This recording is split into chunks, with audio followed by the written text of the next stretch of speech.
Dictation शुरू होगा 10 second बाद। स्टार्ट। आम चुनाव के पहले चरण का मतदान संपन्न हो गया। ज़्यादातर इलाकों में तेज गर्मी के बावजूद लोगों में मतदान को लेकर उत्साह देखा गया। हालांकि कुछ जगहों पर हिंसक घटनाओं ने जरूर लोकतंत्र के इस उत्सव को बदरंग करने की कोशिश की, पर अच्छी बात है कि उनसे मतदाताओं और मतदान की प्रक्रिया पर बहुत नकारात्मक असर नहीं देखा गया। मणिपुर लंबे समय से जातीय हिंसा की चपेट में है और वहां पहले से चुनाव के विरोध का स्वर उभर रहा था। इसलिए अगर कुछ मतदान केंद्रों पर उपद्रव की घटनाएं हुई तो इसकी वजहें समझी जा सकती हैं। वहां चुनाव कराना निर्वाचन आयोग के सामने बड़ी चुनौती थी। इसके अलावा छत्तीसगढ़ के बीजापुर में एक मतदान केंद्र के पास नक्सलियों ने विस्फोट किया। यह भी कोई अपेक्षित घटना नहीं थी, क्योंकि मतदान से 2 दिन पहले ही वहां सुरक्षा बलों ने 29 नक्सलियों को मार गिराया था। उस घटना की प्रतिक्रिया में हमले की आशंका पहले से थी। हालांकि वहां भी कोई बड़ा नुकसान नहीं हुआ और मतदान की प्रक्रिया में बाधा उत्पन्न नहीं हुई। मगर पश्चिम बंगाल में जिस तरह की हिंसा देखी गई वह जरूर चिंता पैदा करती है। पैरा। पश्चिम बंगाल के हर चुनाव में हिंसा की आशंका बनी रहती है।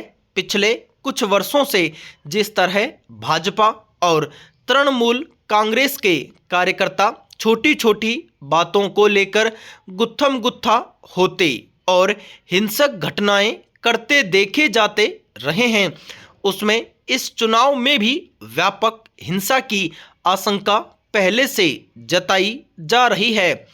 उसकी शुरुआत कूच बिहार में देखी गई। वहां भाजपा के प्रत्याशी ने आरोप लगाया कि राज्य के सत्तारूढ़ दल के कार्यकर्ता लोगों को धमकाने और मतदान से रोकने का प्रयास करते रहे। यही आरोप तृणमूल कांग्रेस ने भी भाजपा कार्यकर्ताओं पर लगाए। उपद्रवियों की धरपकड़ और हिंसा पर काबू पाने के क्रम में की गई तलाशी में कई बम भी बरामद किए गए।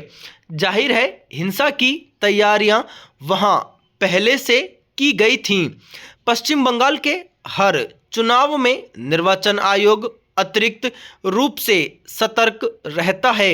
इसलिए भी कूच बिहार में किसी बड़ी घटना की साजिशों को रोकने में कामयाबी मिल गई। मगर अभी वहां बाकी चरणों के चुनाव होने हैं जिनमें हिंसा की आशंका बनी हुई है। यह राज्य सरकार की जिम्मेदारी बनती है कि वह स्वतंत्र और निष्पक्ष चुनाव करवाने में निर्वाचन आयोग का सहयोग करे। पैरा।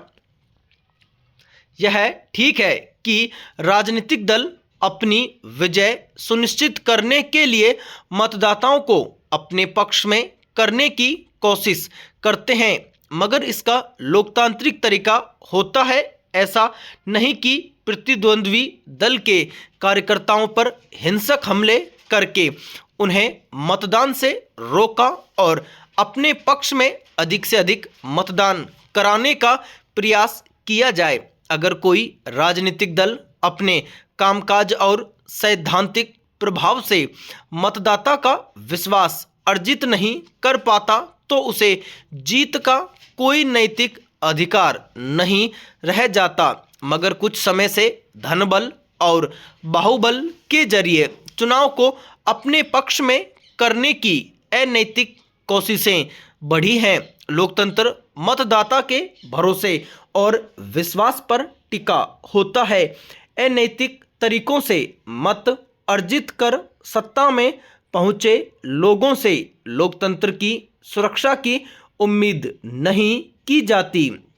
जब तक राजनीतिक दल हिंसा के जरिए सत्ता में पहुंचने या बने रहने का रास्ता नहीं छोड़ेंगे, तब तक सही अर्थों में चुनाव लोकतंत्र का उत्सव नहीं बन पाएंगे।